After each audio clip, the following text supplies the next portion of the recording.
हाँ, ये निश्चित रूप से समझ में आता है। एवरलास्टिंग लाइट एक उत्कृष्ट कृति है जिसे उत्कृष्ट रूप से तैयार किया गया है और ये फैशन और ट्रेंड के हिसाब से भी अव्वल है।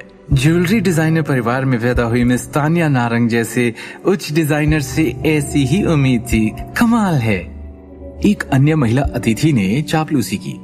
मेरा वोट स्वाभाविक रूप से एवरलास्टिंग लाइट को जाता है।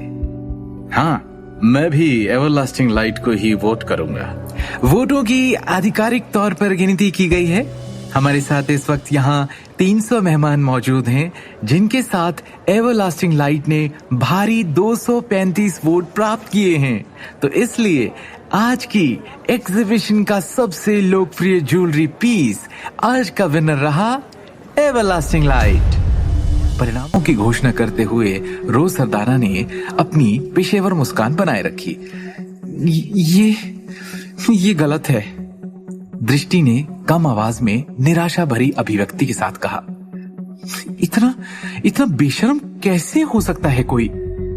उसे उम्मीद नहीं थी कि तान्या प्रदर्शनी में सबसे लोकप्रिय गहनों का पुरस्कार हासिल करने के लिए इस तरह के घृणित साधनों का इस्तेमाल करेगी। कोई बात नहीं दृष्टि, सब जानते हैं कि क्या चल रहा है, बस बोलते नहीं। शिवम ने उसे दिलासा दिया। इस नतीजे का किसी भी चीज पर कोई असर नहीं पड़ेगा। आखिर चीफ डिजाइन डायरेक्टर की पोस्ट तो ज्वेलरी की नीलामी के बाद ही तय की जाएगी। थोड़ा सब्र करो, शिवम ने स्पष्ट रूप से कहा। इन विशेषज्ञ और मेहमानों ने सिंघानिया परिवार की वजह से तान्या को वोट दिया होगा। हालांकि वो इतने मूर्ख नहीं होंगे कि उसके पेंडेंट के लिए बोली लगाने के लिए असली पैसे खर्च करें। ये बात भी सही है। दृष्टि ने ये महसूस करने के बाद सिर हिलाया कि कैसे वोट और पुरस्कार उसके लिए कोई मायने नहीं रखते।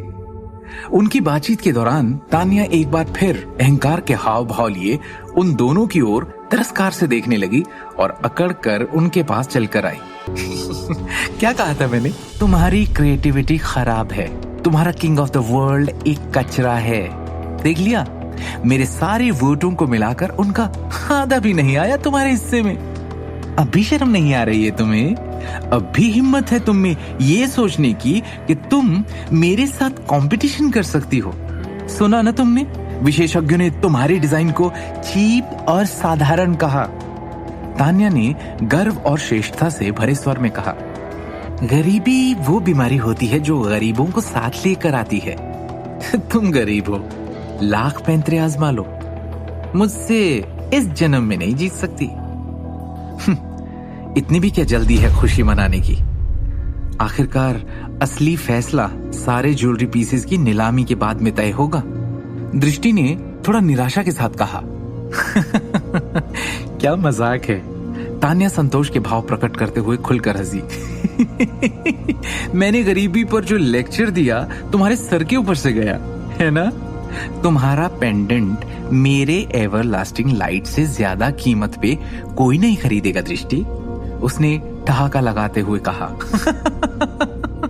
आज मैं तुम्हें समझाती हूँ तुम्हारे और मेरे बीच कितना बड़ा अंतर है। तुम्हें अभी भी समझ नहीं आ रहा है कि मैं पैसों का इस्तेमाल करके तुम्हें कुचल सकती हूँ।